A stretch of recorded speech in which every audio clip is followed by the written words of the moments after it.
Howdy everybody, welcome back. Now guys, I got to understand that CEO of FLA, right, Shane Dallin, had revealed that despite not being qualified to own a firearm, Jacure, yes, the singer Jacure, a convicted criminal, is among 200 people with criminal background that receive a license to carry a firearm. Who surprised? You surprised? So you are one of them too? Okay, let me put this out there so that you can understand. This is nothing new. The FLA is only confirming what we already know was happening. Obviously, guys, there are requirements that must be met and a proper background check must be done before anyone is granted a firearm permit. But let's be honest, guys, despite all of that, it appears that these requirements only apply to regular Jamaican citizens, you and I, who don't have the means or the right connections to circumvent certain processes. Now guys, I have been out there, right? I've been in many communities and I have seen known criminals, known scammers granted firearm permits. So if you're one of them people, right, who is surprised by this so-called revelation, something really wrong with you. Now the head of FLA admitting this publicly indicates one thing. It is suggesting that shit is about to hit the fan and somebody are trying to cover themselves. But what I am mostly interested in, right, is the Jacure situation, because here we have a perfect example of somebody who is a known mongrel. Not only did he commit one of the worst crimes, right, but he used an illegal gun in the commission of said crime. Obviously, he was convicted and he did his time, but upon release, Jacure applied for a firearm and he was rejected on the basis that he is not a fit and proper person. Rightly so.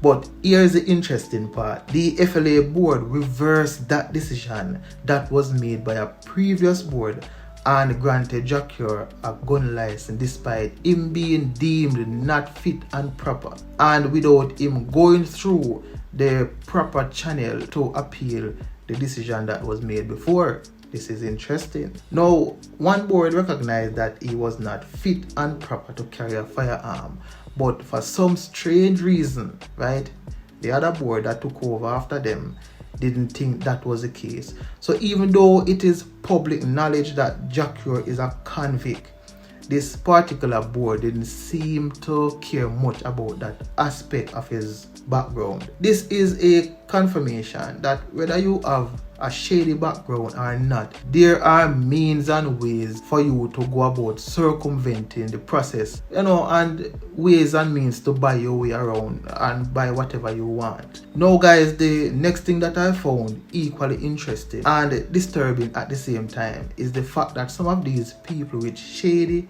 backgrounds was granted up to 4 firearm permits. Yeah man, 4. Shane Dallin admitted this and he went on to say that the previous board granted firearm permits to known murderers, known drug traffickers, and known irredents, right?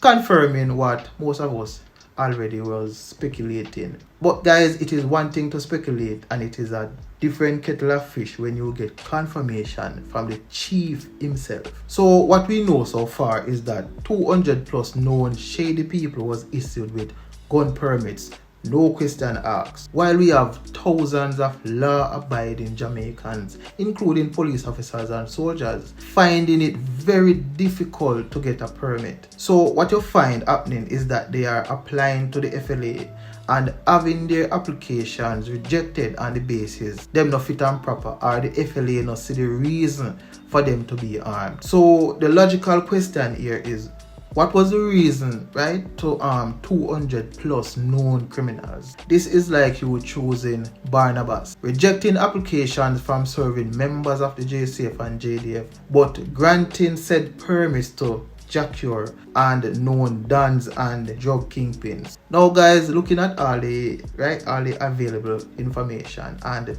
doing the maths, it is really starting to add up and looking like a big payday. Because what other reason could there be to grant 200 plus shady people gun permits, but not law-abiding Jamaicans, including police officers and soldiers, who carry guns every day to protect the Jamaican people, who risk life and limbs working on the front lines in the most volatile communities and eventually becoming a target to criminal elements. I am personally aware of numerous police officers who have applied to the FLA for a gun permit and have their application rejected on the basis of there not being no reason for them to be armed. No, that makes no sense to me. And there are countless others whose applications are sitting at the board, right, for years, languishing, waiting for a decision to be made. Police officers and soldiers especially should not have to go through so many red tape to get a gun license. They should not be going through the same processes like everybody else, waiting indefinitely for a permit and eventually getting rejected, right, in most cases. While we have shady people over here, so, right, with adverse background traces of criminality, getting up to 4 firearm permits. This is very interesting. Anyway, guys, let's call a spade a spade. Here's the logical conclusion. If your pocket is deep, right, deep enough, and you can grease a palm or two, you can get anything done in Jamaica. And let us not be self-righteous about it, because most of who are making the noise as in their possession right now a driver's license that they paid thousands of dollars for, right? Some didn't even have to sit around a steering wheel because they know somebody who knows somebody, right? And if you don't believe, just ask any regular Jamaican citizen you see walking around how much them pay for them driver's license, right? How much a driver's license costs, and see how quickly them tell you how much them pay. And it is not just Jamaicans, you know. I have come across a lot of Chinese nationals driving on the Jamaican roads. Some don't know a word in English, but they are holders of Jamaican driver's licenses.